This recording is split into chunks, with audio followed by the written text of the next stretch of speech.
Assalamualaikum warahmatullahi wabarakatuh. Selamat pagi semuanya. Teman-teman, hari ini kita kembali dalam kelas riset pemasaran atau marketing research, dan kita masuk dalam topik pembahasan yaitu marketing research process. Nah, apa aja sih yang akan kita bahas dalam kelas ini gitu ya, topik ini? Nah, adapun beberapa agenda yang akan kita bahas, yaitu kita akan mengetahui dan menjelaskan kira-kira faktor utama apa yang mempengaruhi tentang riset pemasaran. Kemudian kita akan diskusi terkait research process dan step-stepnya. Selanjutnya kita akan membedakan apa tuh exploratory, descriptive, dan causal research design. Kemudian yang terakhir adalah identify dan explain major components dalam sebuah proposal riset. Nah, teman-teman, kalau teman-teman pernah dengar salah satu analisis lingkungan perusahaan, jadi itu kan ada dua ya, ada analisis lingkungan internal dan analisis lingkungan eksternal.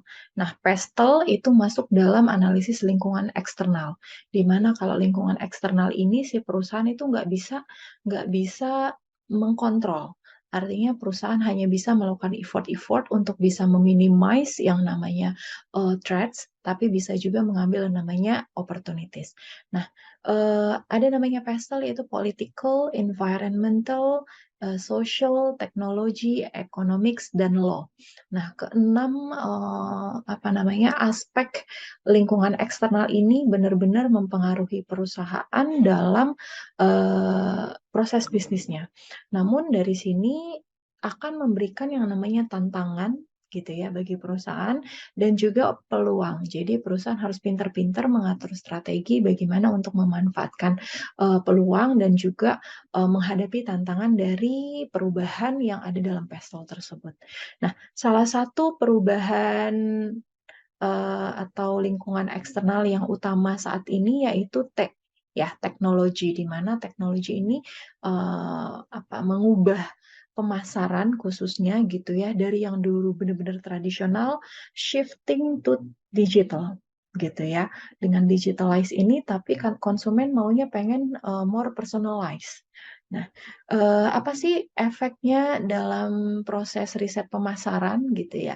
Kalau zaman dulu teman-teman tahu kalau apa namanya riset pemasaran atau misalnya dari sebuah brand atau company pengen melakukan riset, itu biasanya dia akan mengundang langsung atau menginterview langsung dari si responden.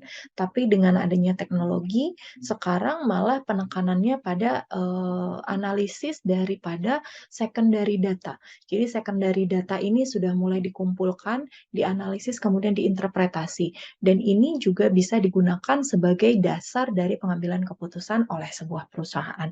Contohnya secondary data itu seperti apa sih, Bu? Gitu ya. Data-data posting di social media, view, likes, comments, engagement, dan sebagainya itu sekarang dianalisis perusahaan dalam mengevaluasi strategi atau dalam membuat strategi.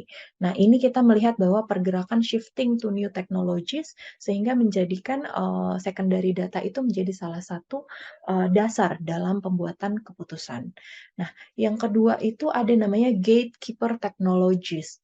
Nah, kalau zaman dulu tadi saya cerita riset pemasaran atau ketika brand melakukan riset pengen tahu nih kepuasan konsumennya seperti apa, itu kan biasanya digunakan dengan cara telemarketing gitu kan, atau interview langsung dengan menggunakan konsumen atau datang kepada konsumen di store gitu ya. Sekarang sudah ada gatekeeper technologies.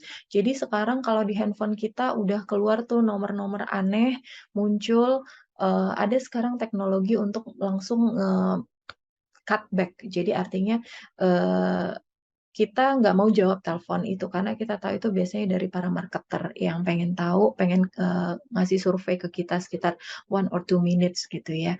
Sekarang juga ada teknologi untuk bisa identify ini nomor-nomor siapa gitu ya, caller ID-nya siapa. Nah, itu bisa di cut off gitu ya. Nah, tantangannya adalah para marketer sekarang harus lebih kreatif dalam mengembangkan cara-cara baru untuk meraih responden. Nah, macam-macam ya sekarang. hmm, kadang-kadang kita dipancing suka, "Ayo isi form ini, nanti giveaway." Nah, cara-cara kreatif itu yang menjadi, tantangan bagi para marketer untuk bisa meraih konsumen atau meraih responden dalam riset pemasarannya. Nah, kemudian yang selanjutnya adalah expansion to global markets. Sekarang dengan adanya teknologi, internet tidak geografis itu tidak lagi menjadi batasan. Batasan sebuah brand untuk bisa mengembangkan bisnisnya. Ya, tapi apa? Dampaknya yang kita pelajari adalah bahwa cultural dan language issues itu bisa mengakibatkan data collection, interpretation, dan information management activities. Yang terakhir adalah strategic development. Artinya di sini sekarang riset pemasaran itu bukan hanya sebagai pelengkap, namun juga menjadi salah satu dasar dalam strategic development oleh manager gitu. Nah, sebagai contoh gitu ya, based on riset yang dilakukan, ternyata Walmart sekarang menggunakan AI, artificial intelligence, untuk mengidentifikasi konsumen-konsumen yang unhappy. Jadi ketika mereka datang ke store, ternyata itu udah banyak banget webcam di atas. Jadi AI digunakan untuk identify kira-kira raut muka konsumen yang tidak happy itu ada berapa orang. Terlihat dari raut wajahnya. Nah, jadi teman-teman dari sini udah bisa melihat bahwa perkembangan teknologi itu sangat mempengaruhi perkembangan dari riset pemasaran. Oke. Selanjutnya kita akan lihat nih, bahwa sebenarnya ada perbedaan antara marketing decision maker, jadi decision maker si pembuat keputusan, biasanya ini CEO, CFO, dan sebagainya, versus marketing researcher. Kalau biasanya pembuat keputusan itu akan lebih tend to be decision oriented, lebih kepada apa sih yang mempengaruhi penjualan kita sekarang. Dia tuh pengen tahu langsung penyebabnya apa gitu ya. Apa yang bisa kita jual di tahun depan. Dan itu dia biasanya akan result oriented. Berapa nih profit yang mau kita targetin? Penjualan kira-kira akan berapa persen dalam tahun mendatang? Atau kira-kira dia juga akan dominant concern di market. Kita bisa nggak sih jadi nomor satu di tahun depan gitu ya? Atau kita sekarang udah posisi nomor berapa? Nah, itu adalah paradigma atau apa namanya, isi kepalanya decision maker. Jadi emang lebih result oriented, tend to be decision oriented, dan dominant concern. Nah, berbeda dengan researcher atau para researcher itu peneliti ya. Dalam sebuah organisasi kan biasanya ada bagian research and developing R&D ya, research and developing. Bagian itu biasanya uh, orang-orangnya akan lebih more specific gitu kan, lebih kepada technical, analytical thinkers. Jadi memang memikirkan yang rinci-rinci banget dan senang untuk menjelajah, explore gitu ya. Jadi dia akan meminta data masa lalu, kemudian dengan yang ada saat ini dia combine dan bisa untuk dijadikan dasar pengambilan keputusan di masa yang akan datang. Jadi dia biasanya akan ngomong our trend has been bla bla bla bla bla. Dan kadang-kadang itu kan kalau kita tahu ya riset itu nggak gratis ya, nggak gratis. Kadang-kadang dia nggak sadar bahwa apa yang dia lakukan itu membutuhkan biaya. Nah ini kadang suka slack nih antara si decision maker dengan researcher. Researcher maunya neliti sampai spesifik, tapi si decision maker dia nggak mau keluar duit banyak ya dalam riset. Yang selanjutnya adalah oriented result tapi love surprise. Jadi dia sih memang sebenarnya pengen oriented result, pengen result oriented gitu, tapi dia suka sesuatu yang baru. Nah, itu yang membedakan antara decision maker dengan researcher. Nah, selanjutnya kadang-kadang ada situasi di mana marketing researcher ini tidak dibutuhkan. Jadi kalau kita lihat atau kita pelajari dulu dalam keputusan manajemen itu biasanya akan dibagi-bagi menjadi beberapa cluster gitu ya. Ada yang urgent dan itu mendesak. Nah, urgent dan mendesak ini kan benar artinya keputusan ini sangat penting dan itu harus diambil segera. Kalau enggak akan ada dampaknya A, B, C, D gitu ya. Nah, untuk situasi yang saat seperti itu, biasanya riset pemasaran tidak akan dibutuhkan. Itu akan lebih mengandalkan dari pengalaman si decision maker dan lebih mengandalkan daripada intuisinya.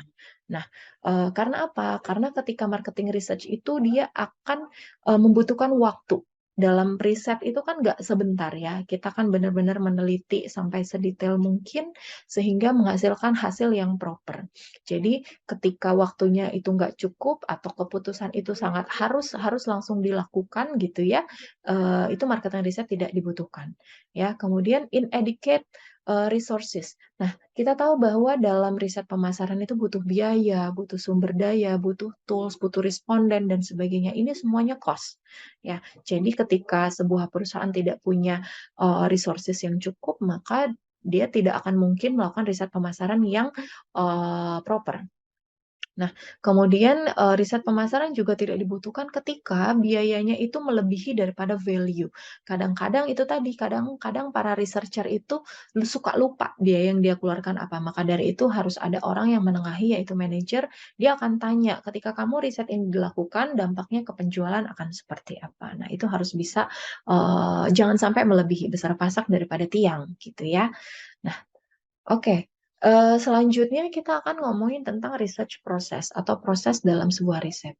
Di buku yang kita gunakan ini, kita akan menggunakan ada 11 stepnya, mulai dari identify, clarify information needs, sampai kepada preparing and present final report. Karena apa? Teman-teman kalau riset pemasaran itu, atau ketika kita melakukan riset nih, misalnya teman-teman kan kemarin saya suruh customer perceptual map, udah ada data-datanya, udah ada angka-angkanya, tapi ketika data-data itu hanya berupa angka dan tidak berupa konklusi ataupun suggestion, itu percuma. Maka dari itu step terakhirnya harus ada yang namanya prepare and present final report. Karena tujuannya adalah memberikan suggestion ataupun basis for decision maker atau decision making. Ya, kita akan bahas satu persatu, namun untuk beberapa step kita bahas lebih umum. Nah, yang pertama itu identify dan clarify needs. Nah, teman-teman ketika melakukan sebuah riset, kita harus tahu dulu yang kita butuhin ini apa, klarifikasi sampai semuanya clear. Karena apa? Kalau tujuan yang kalau needs-nya itu nggak clear, kita takutnya salah langkah karena masih ada 10 langkah di depan ya. Jadi dalam riset pemasaran kita bisa lihat ada di iceberg principle. Kalau teman-teman belajar teori MSDM juga ada ngomongin tentang di iceberg gitu ya, dalam attitude. Attitude itu kan kalau iceberg tuh biasanya kecil doang nih yang kelihatan di luar gitu ya. Nah, yang kecil ini biasanya dilihat oleh decision maker. Dia lihat, oh ada unhappy customer, oh ternyata ada decrease market share, atau apa namanya penjualan turun, low traffic, dan ini biasanya simptom-simptom atau gejala-gejala yang memang bisa diukur. Itulah yang dilihat oleh decision maker. Nah, tadi kita udah nyampein di depan bahwa decision maker ini result oriented, makanya dia based on numbers, ya measurable symptoms. Nah, tapi berbeda dengan apa yang akan diteliti oleh researcher. Oh, ternyata ketika ada penjualan penjualan yang turun atau market share yang turun, itu mungkin bisa karena apa? Bisa karena eh, ternyata performance dari Salesforce-nya tidak sesuai yang diharapkan, atau ada unethical treatment of customers. Jadi ada praktek-praktek unethical yang membuat konsumen itu tidak senang dan pada akhirnya tidak melakukan penjualan, tidak melakukan pembelian lagi dan sebagainya. Atau ternyata inappropriate delivery system, sistem pengiriman yang bermasalah sehingga menyebabkan hal-hal yang tadi. Atau ternyata produknya itu low quality jika dibanding kompetitor gitu kan. Atau poor image nih ternyata. Karena kan image itu apa yang dipersepsikan oleh konsumen nih. Jadi nggak sama dengan apa yang diharapkan oleh si company. Nah, itu kan menjadi gap ya, seperti yang saya cerita kemarin. Jadi, si researcher akan bergerak mengetahui ini. Nah, di iceberg principle itu teorinya 90-10, 10-90. 10% itu yang dilihat oleh decision maker yang di atas ini, sementara 90%-nya disebabkan oleh yang di bawah ini. Gitu ya. Jadi di the root of the problems-nya itu yang di bawah ini, teman-teman. Jadi inilah yang menjadi pekerjaannya si researcher. Nah, jadi ini harus jelas dulu needs-nya apa. Kita tahu simptomnya apa, kita harus clarify lagi needs-nya apa nih. Nah, kemudian yang kedua itu define research question. Tadi udah tahu needs-nya mau apa, terus kita harus bisa membuat yang namanya atau mendefinisikan research question, pertanyaan penelitian gitu ya. Kalau dalam skripsi itu pertanyaan penelitian. Emang penelitian kamu ini mau tentang apa sih gitu ya.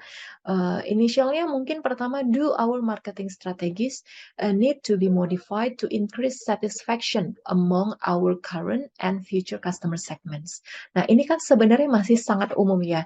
Need to be modified to increase satisfaction. Di sini kata kuncinya increase satisfaction dan marketing strategies. Nah, marketing strategies itu kan sangat luas ya, dan satisfaction ini bisa diukur dari beberapa indikator. Nah, kita harus redefine lagi kira-kira yang menyebabkan satisfaction itu apa aja atau strateginya apa aja. Oke, yang pertama mungkin kita bisa lihat, oh kira-kira aspek apa aja sih yang konsumen yakini dalam memilih sebuah retail, ya, retail store. Atau bagaimana konsumen mengevaluasi si retail ini, gitu kan? Atau kita bisa apa aja strength and weakness-nya? Atau bagaimana nih konsumen ataupun non-konsumen apa namanya, membandingkan antara retail-retail yang ada dalam suatu wilayah. Biasanya untuk mendefine research question ini kita menggunakan formula 5W plus 1H.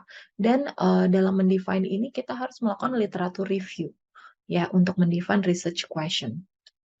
Nah, selanjutnya specify research objective. Jadi kalau dalam skripsi tadi pertanyaan penelitian udah ada nih gitu kan. Kalau kuantitatif biasanya apakah X1 berpengaruh terhadap Y gitu kan. Nanti tujuannya lebih kepada berdasarkan tadi research question. Jadi untuk mengetahui pengaruh X1 terhadap Y. Kalau dalam marketing ini contohnya nih ya, tadi kan what store operation aspects do people believe are important to in selecting in retail hardware. Nah, jadi nanti research objektifnya to know the aspects that people bla bla bla bla. Jadi emang harus matching antara pertanyaan penelitian dan research objektif atau tujuan. Nah, yang keempat itu adalah select the research design. Nah, dalam research design itu ada 3 bagian besar ya. Dalam buku ini dijelaskan yang pertama penelitian eksploratory, yang kedua deskriptif, yang ketiga kausal. Yang pertama ini ngomongin tentang eksploratory. Dari namanya aja kita udah tahu ya bahwa tujuannya itu untuk mengeksplor gitu, mengeksplor generating insights that will help define the problem situation. Nah, kita akan meneliti lebih dalam terkait masalah yang sedang kita hadapi gitu ya. Kadang-kadang penelitian ini atau seringnya penelitian ini digunakan untuk mencari tahu aspek-aspek yang memang tidak bisa dilakukan oleh jenis penelitian lain. Nah, biasanya ini eksplorator itu lebih kepada kualitatif. Metodenya bisa focus group, in-depth interview, atau pilot studies. Nah, sekarang yang kedua itu descriptive research. Nah, biasanya ini akan lebih kuantitatif, hanya mendeskripsikan uh, collects. Jadi kita akan mengkolek kuantitatif data dan menjawab pertanyaan penelitian seperti tadi 5W1H tadi. Jadi misalnya apakah variabel apa namanya product quality berpengaruh terhadap purchase intention dan sebagainya. Ini biasanya juga terkait efektivitas survei dalam bla bla bla, efektivitas iklan dalam bla bla bla. Nah, kan biasanya akan datanya kuantitatif gitu. Nah, kemudian yang ketiga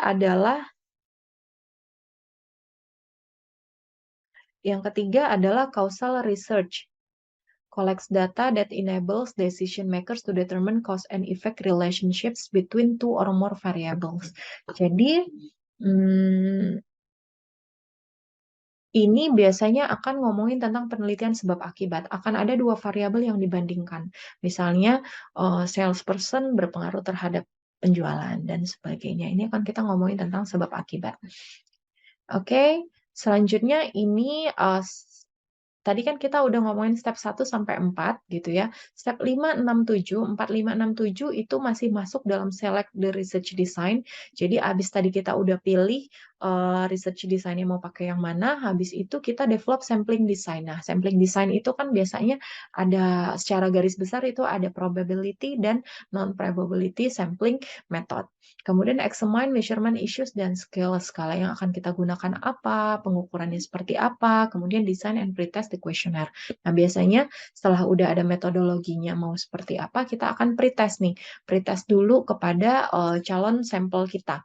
Nah, kalau skripsi itu biasanya ke 30 dulu ya, teman-teman. Kemudian setelah itu oke, semuanya nggak ada masalah dalam statistik, kita langsung execute research design. Collect and prepare data, kemudian kita lakukan analisis, kemudian interpret data to create knowledge. Nah, di sini nih teman-teman. Jadi data-data yang angka-angka tadi harus bisa disajikan membentuk sebuah pengetahuan. Pengetahuan ini selanjutnya kita komunikasikan kepada si yang ngasih kita project tadi, misalnya tadi CEO menghadapi masalah penurunan penjualan, kita sajikan, oh ternyata berdasarkan hasil riset penurunan penjualan disebabkan oleh X, Y, dan Z. Nah, dibuktikan dengan angka-angka yang tadi. Seperti itu masuk dari prepare and present final report. Nah, teman-teman tadi udah ngebahas bagaimana research proses dari 1 sampai 11 gitu ya. Sekarang dalam research proposal itu biasanya bagian-bagian utamanya itu ada 1 sampai 9 nih. Ada tujuannya, kemudian jenis studinya apa, populasinya dan sampel size-nya, sampel design, data collection method, research instrumennya apa, kemudian potential managerial benefit-nya. Nah, ini yang penting teman-teman. Apa sih yang kita tawarkan sebagai lembaga riset, katakanlah kita sebagai lembaga riset untuk kepada konsumen company gitu ya, menjawab permasalahan mereka yang mana, benefitnya apa aja, terus cost-nya berapa, kemudian profile the research company capabilities, jadi portofolio ya, dan yang terakhir adalah optional dummy tables for projected results. Oke. Nah, ini sekarang kita masuk nih kepada transforming data into knowledge. Tadi kan saya bilang bahwa sebuah riset tidak akan berarti apa-apa kalau tidak diubah menjadi knowledge atau information. Jadi teman-teman di sini saya punya sebuah tugas ringan ya. Jadi ini cerita tentang sebuah hotel XYZ di mana dia menghadapi masalah. Masalahnya itu masalah keuangan dan si corporate eksekutifnya itu bilang, kita akan mereduce cost, mengurangi cost, dan untuk meningkatkan profit, Nah, salah satu apa namanya CEO-nya bilang CFO sorry CFO-nya bilang oke untuk bisa apa namanya nge-reduce cost dan improve profit kita bisa cutting back on quality towels and bedding. Jadi kita mau potong tuh anggaran sehingga kan pasti kualitasnya jadi lebih rendah ya. Anggaran dari towels and bedding, kualitas dari towels, anduk dan bedding itu yang tempat tidur ya teman-teman. Tapi ternyata CEO-nya bilang sebelum itu dilakukan, coba dulu deh bagian riset, kamu lakukan riset dulu kepada konsumen kita terkait masalah ini. Selanjutnya si bagian riset, manajer risetnya melakukan riset terhadap 880 tamu gitu ya, yang dibagi menjadi dua kelompok, jadi 440 yang dia merupakan first customers, jadi pertama kali datang, dan yang 440 sisanya itu repeat customers. Ya, jadi totalnya 880 dengan 6 point of scale. Jadi dia akan mengisi kuesioner dengan Likert type, 6 itu yang sangat penting dan 1 itu yang sangat penting. Jadi kan di sini tadi pertanyaannya adalah apakah benar apa namanya cutting back quality towels and bedding itu menjadi solusi utama untuk meningkatkan profit dan memotong biaya gitu, reduce cost. Jadi ada beberapa item yang mereka gunakan sebagai indikator ya, indikator yaitu pertama kebersihan, good quality bedding and towels, preferred guest card option, friendly staff and employees, free VIP service, conveniently located for business, dan in-room movie entertainment. ya. Ini didapat bisa saja dari literature review atau memang mereka pernah melakukan riset seperti ini sebelumnya. Nah, dari sini teman-teman sudah ada angka-angka, tugasnya teman-teman adalah menganalisis dari angka-angka ini dikaitkan dengan problem yang sudah saya sampaikan tadi, apakah yang akan kalian suggestion kepada CEO terkait tadi keputusannya dari CFO bilang cutting back on quality bedding and towels. Apakah kalian setuju? Gitu ya. Habis itu ini kalian sajikan dalam bentuk e-poster seperti biasa nanti submit di MS Teams. Nanti deadline-nya di hari Minggu ya, berarti tanggal berapa ya? Sebentar. Tanggal 1 ya. Tanggal 1 nanti kita akan diskusikan di minggu depan. Itu aja teman-teman untuk materi marketing research proses gitu ya. Terima kasih. Mudah-mudahan memberikan insight dan manfaat buat teman-teman semua. Wassalamualaikum warahmatullahi wabarakatuh.